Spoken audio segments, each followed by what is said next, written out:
Hello all, we are going to go over how to be awesome and how to not plagiarize so that you all can get credit for your work in this class.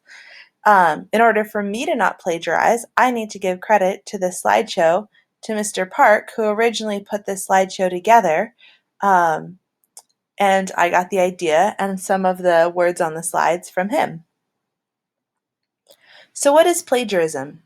Plagiarism is turning in work that you did not do and presenting it as your own. So if you submit work to me, the teacher, and it looks like the way you submitted it, it's supposed to be your work, but it wasn't actually, that's plagiarism. So some examples is copying another student's homework, or copying sentences, or copying ideas from a source without giving them credit. The consequence for both the person who copied and the person who helped their friend copy by sharing the work, you get a 0% on your assignment. There's no chance to make it up. It's reported to the principal, and I call home to your parents or guardians to let them know. We take it really seriously.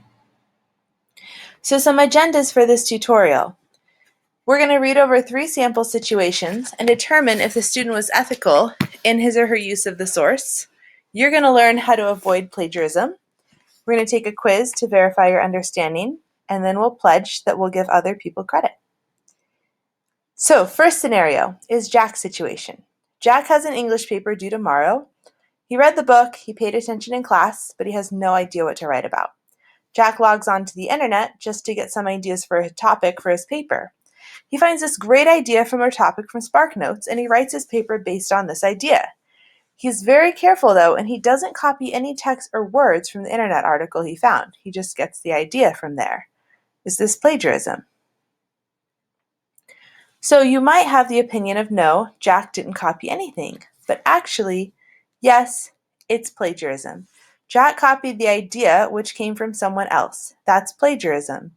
Instead, he could cite where his idea came from in his paper. So if you wanted to avoid plagiarism, he would say, according to SparkNotes, the main theme in Lord of the Flies is, and that would be good because then Jack is saying where he got the idea for his paper from. Here's our second scenario, which is Jill's situation. Jill's writing about Fidel Castro's rise to power. She finds a Wikipedia article. Jill finds a sentence like this. Castro formed a group called The Movement, which operated along a clandestine cell system, publishing the underground newspaper El Acusador, The Accuser. Jill takes that sentence and she copies it in her paper, but as you see, she changed 3 of the words. So instead, she wrote, Castro started a group called The Movement, which had a clandestine cell system, and published the underground newspaper El Acusador, The Accuser. Do you see how it's basically the same sentence, but she did change 3 of the words? Is this plagiarism? Yes, this is plagiarism. Jill copied the structure of the sentence, and it's still not her own sentence. Changing just a couple words doesn't count. The way she could avoid this is she could take shorthand notes of the article. So as she reads the article, she could write on a piece of paper the important words like the movement, secret terrorist cells, and the accuser. That way, she's not going to be tempted to copy the structure of the sentence. She would write her own sentence. The movement was a network of secret terrorist cells started by Fidel Castro.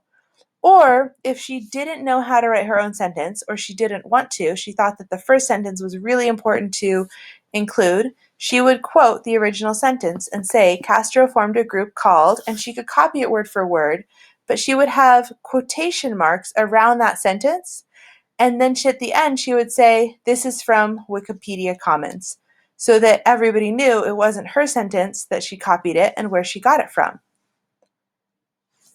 Here's scenario 3, Gretel's situation. Gretel's a freshman who's overwhelmed by high school.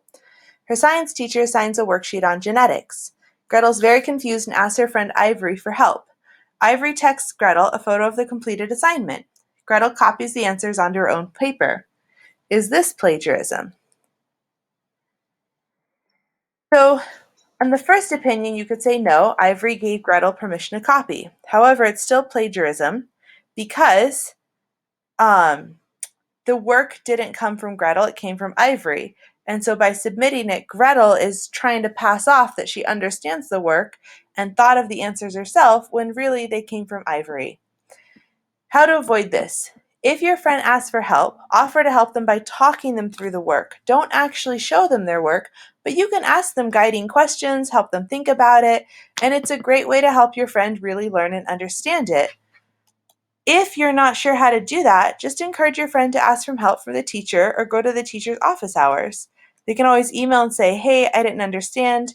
And if you ever do this for my class, you can always get an extension so you can get more time on the assignment, even if it's due the next day, because you're reaching out and asking for help. The rule of thumb is never share any documents or pictures of your work without the teacher's permission. Remember, if you share a document and somebody else uses it to copy, you also get a 0% on your work. So there's two ways you can use sources. You can do a direct quotation or you can paraphrase. For a direct quotation, you can copy what somebody said word for word, but you use quotes.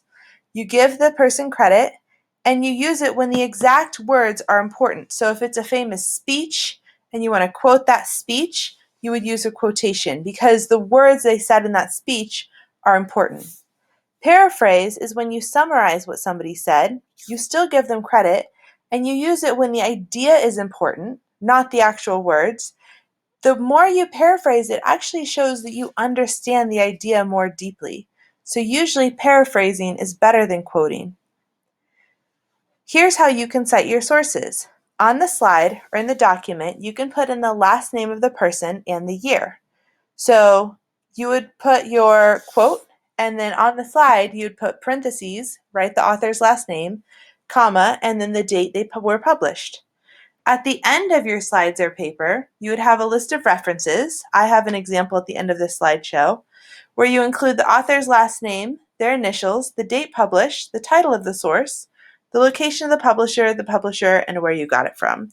And when we actually move towards writing lab reports, I'll help you all do these citations so that you know what to do. And then over the course of the year, you'll learn how to do them yourselves. So, are these quotations or paraphrases? In January 1988, Miss Magazine credited the remark to Roosevelt Eleanor. So Eleanor Roosevelt once said, "The future belongs to those who believe in the beauty of their dreams." Is this a quote or a paraphrase? So this is a quote because the person used direct quotation marks. So they cited where the quote came from by putting "the future belongs to those who believe in the beauty of their dreams" in quotation marks.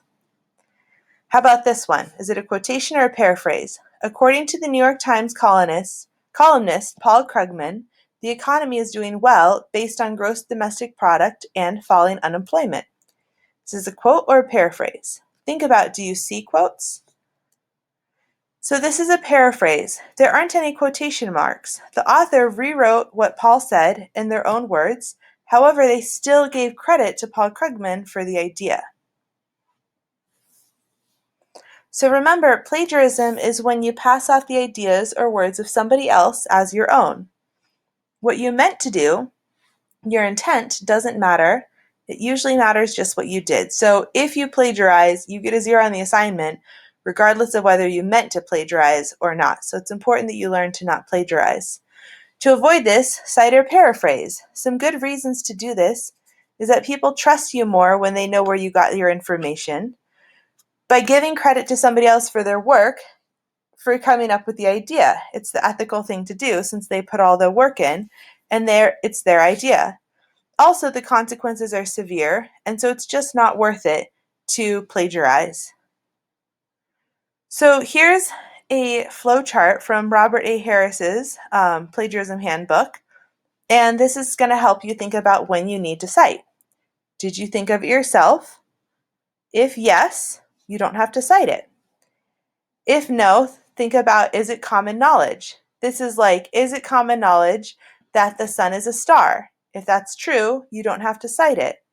Is it common knowledge that the world is round? That's true, you don't have to cite it when you mention the world is round. However, if it's not common knowledge and you didn't think of it yourself, you should definitely cite it. So if you created it, you don't need to cite it. If you got the idea from somebody else, you need to paraphrase. And if you got the words from somebody else, you need to quote.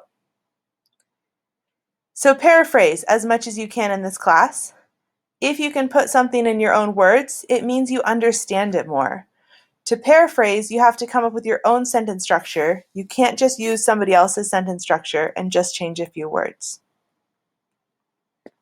Here's my sources. So this is what the end of one of your slideshows or one of your documents would look like, where you've included where you got it from, the publisher, the date, and the URL. And this is something we'll work on together. So at the end, we're just going to have a pledge to not plagiarize. And if you all are ever unsure about how to avoid it, please let me know. I'd be happy to help you. I don't want you to ever be stuck in a position where you feel like you wanted to quote or cite something and you weren't sure how, so you ended up plagiarizing. So if you ever have a question, make sure you reach out because we're all here to learn. Thanks.